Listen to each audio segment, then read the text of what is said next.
बोलिए सद्गुरुदेव की जय। सज्जनों एवं देवियों, कृष्ण जन्माष्टमी की हार्दिक शुभकामनाएं। आज के दिन रात्रि 12 बजे महाराज श्री कृष्ण का जन्म हुआ। माता देवकी पिता वासुदेव कारागार में रहकर पुत्र कृष्ण को जन्म दिए और माता यशोदा पिता नंद बाबा से पालन पोषण हुआ। महाराज श्री कृष्ण ज्ञानी, योगी, त्यागी, वीर, क्रांतिकारी, राजनीतिक कुशल के रूप में भारत भूमि में आए और अद्वितीय गीता ज्ञान दिए। वे कर्मयोगी थे, अन्याय और गलत कर्म के विरोधी थे। लोग कहते हैं कि श्री कृष्ण की कई गोपियों के साथ रास खेलते थे। उनकी 108 पटरानी थी, जबकि ऐसा नहीं, कभी पीछे से जोड़ दिए। वे राजा थे और कई क्षेत्रों में विजयी हुए थे। उनके गुण स्वभाव से सब प्रभावित थे, सब आदर करते थे। वे योगी थे, उन्हें 108 नस नाड़ी का ज्ञान था। सदगुरु कबीर ने भी कहा है, कसनी 72 लागो गांठ, अर्थात 72 नस नाड़ियों का ज्ञान होना। आगे चल करके नारी से नारी हो गया और नारी से पटरानी हो गया। इस तरह से श्री कृष्ण एक योगी थे और उनको शरीर के एक एक नस नाड़ी का ज्ञान था। जब युधिष्ठिर के राष्ट्रीय यज्ञ में श्री कृष्ण की अग्र पूजा देखकर शिशुपाल जल भुन गया और 100 गालियां दी। उसमें एक भी गाली ये नहीं थी कि तुम्हारी 108 पटरानी थी। कितनों गालियां दिए, लेकिन शिशुपाल इस गाली को नहीं दिए, क्योंकि अगर ऐसी गलती उनसे होती तो जरूर गाली देते। इस तरह से हम देखते हैं कि आगे कवि क्या क्या नहीं जोड़ देते हैं। श्री कृष्ण एक पत्नी के साथ जीवन बिताए। श्री कृष्ण जीवन में 3 गुरु बनाए, शिक्षा गुरु, गुरु संदीपनी, अध्यात्म गुरु, गुरु घोर अंग्रस, कुल गुरु, गुरु गर्गाचार्य। वे ज्ञानी और सर्वश्रेष्ठ होते हुए भी अपने गुरु का आदर करते थे।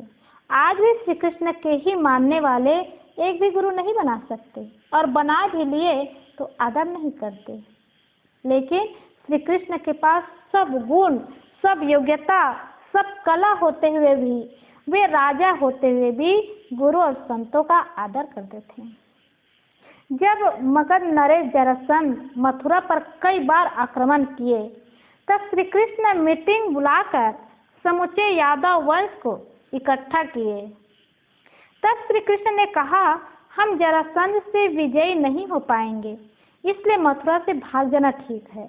उनके बड़े भाई बलदेव ने कहा, लोग तुम्हें रणछोड़ कहेंगे। श्री कृष्ण ने कहा, मुझे रणछोड़ कहलवाना स्वीकार है, पर मैं लड़ाई नहीं करूंगा।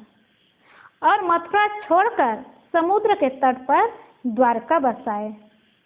महाभारत में भी युद्ध को रोकने के लिए स्वयं शांति दूत बन करके दुर्योधन के पास गए कि दुर्योधन, आधा राज्य न दे सको तो 5 गांव ही दे दो, ताकि 5 गांव में रह करके पांडव जीवन निर्वाह कर लेंगे और युद्ध नहीं होगा। लेकिन दुर्योधन स्वीकार नहीं किए।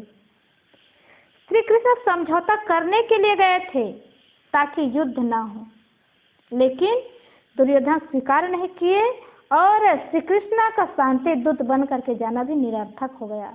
श्री कृष्ण शांति चाहते थे, युद्ध नहीं चाहते थे। तो श्री कृष्ण शांति बनाने के लिए, शांति स्थापित करने के लिए उनके अंदर एक भावना बनी रही। वे भावनाओं का भी आदर करते थे। दुर्योधन के 56 प्रकार के भोग का त्याग करके साग विदुर के घर जा करके खाए। मित्रता निभाने में भी पीछे नहीं हुए, ऊंच नीच की भावना नहीं बनाए और सुदामा के साथ मित्रता निभाए। कहते हैं, मित्रता बराबर में शोभती भी है और बराबर में निभती भी है, इसलिए दोस्ती बराबर में करनी चाहिए। लेकिन बचपन से ही सुदामा के साथ श्री कृष्ण की मित्रता गुरुकुल में ही हुई और वो मित्रता जीवन भर निभाए। इसलिए ऊंच नीच की भावना न बना करके श्री कृष्ण सुदामा के साथ मित्रता निभाए।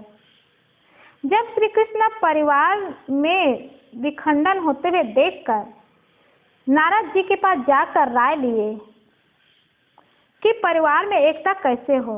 नारद ने कहा, जो शस्त्र लोहे से न बना हो उससे आप अपने परिवार वालों की जीभ उखाड़ लीजिए, अर्थात मीठी वाणी बोलिए, और मीठी वाणी से सुधार हो सकता है और इसकी बड़ी जरूरत होती है, नहीं तो परिवार उपेक्षित हो जाते हैं।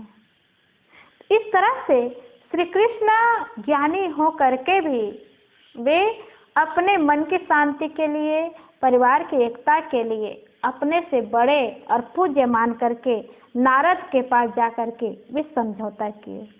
श्री कृष्ण अंतिम में परिवार से उदास होकर जंगल में जाकर ध्यान मग्न रहे।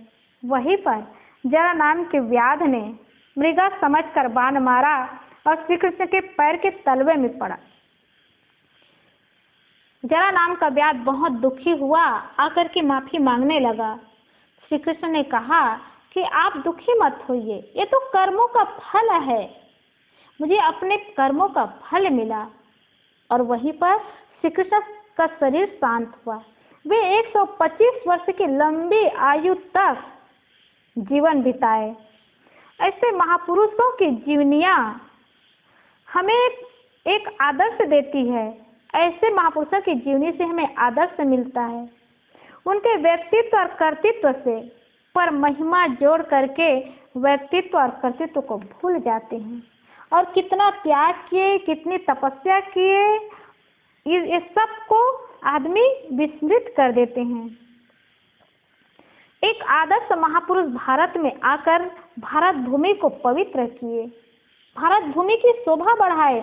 ऐसे भारत भूमि को पवित्र करने वाले महाराज श्री कृष्ण को सशत नमन, हृदय से भावभीनी समर्पण भावना कि ऐसे महापुरुष का आदर्श को लेकर के हम अपने जीवन को सुंदर बनाएं, अपने जीवन को अच्छा बनाएं। केवल भगवान कृष्ण को न माने, भगवान कृष्ण की माने। भगवान किसे कहते हैं? भग्न कर दिया वान, जिसको कहते हैं भगवान, अर्थात सारी बुराइयों का जिन्होंने त्याग कर दिया वो भगवान हो गया। और ऐसे महापुरुषों को कोई भगवान मानता है तो अपनी बुराइयों का त्याग करे, क्योंकि जो महान होते हैं वो भगवान होते हैं। और जिनको महान माने, जिसको भगवान माने, उसके व्यक्तित्व और कर्तृत्व को ना भूले और उनको ना माने। केवल अगरबत्ती जलाना, पूजा करना, उपवास रहना कृष्ण को मानना नहीं है। भगवान कृष्ण की माने, जो कर्म किए, जो व्यक्तित्व और कर्तृत्व दिखाए और जिस मार्ग में चले उस मार्ग में चल करके अपने जीवन को सुंदर बनाना, सुखमय बनाना, शांतिमय बनाना, ये भगवान कृष्ण की मानना है। इसलिए भगवान कृष्ण की मानना ये जन्माष्टमी मनाने की सफलता है। बोलिए सद्गुरुदेव।